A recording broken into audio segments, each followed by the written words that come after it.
1 milliard de dollars sur 8 ans, c'est ce qui a été investi dans la municipalité de Port-Cartier.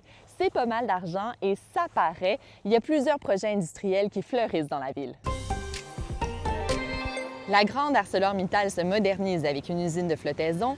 L'usine de boulettes de broyage Black Pearls envisage une phase d'expansion avant même son ouverture et Carbonité veut devenir la plus importante usine de biochar en Amérique du Nord. Bref, ça bouge bien dans le parc industriel, il y a de la collaboration entre les différentes entreprises et une synergie semble émerger au bénéfice de tous.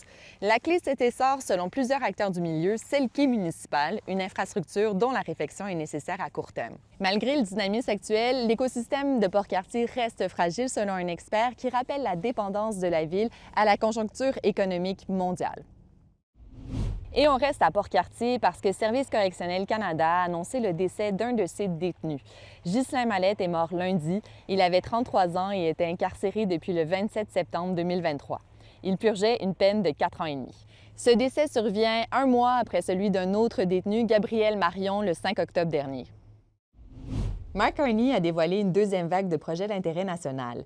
Québec espérait y voir 2 projets de la Côte-Nord, celui d'une ligne d'hydroélectricité entre les installations de Gull Island et le complexe de la Romaine, et celui du développement de la fosse du Labrador, une initiative à 2 volets qui comporte une route d'accès pour le projet de Métaux Torngat et une boucle ferroviaire qui inclut un chemin de fer et des installations portuaires. Pour plus d'informations là-dessus, suivez-nous sur nos différentes plateformes.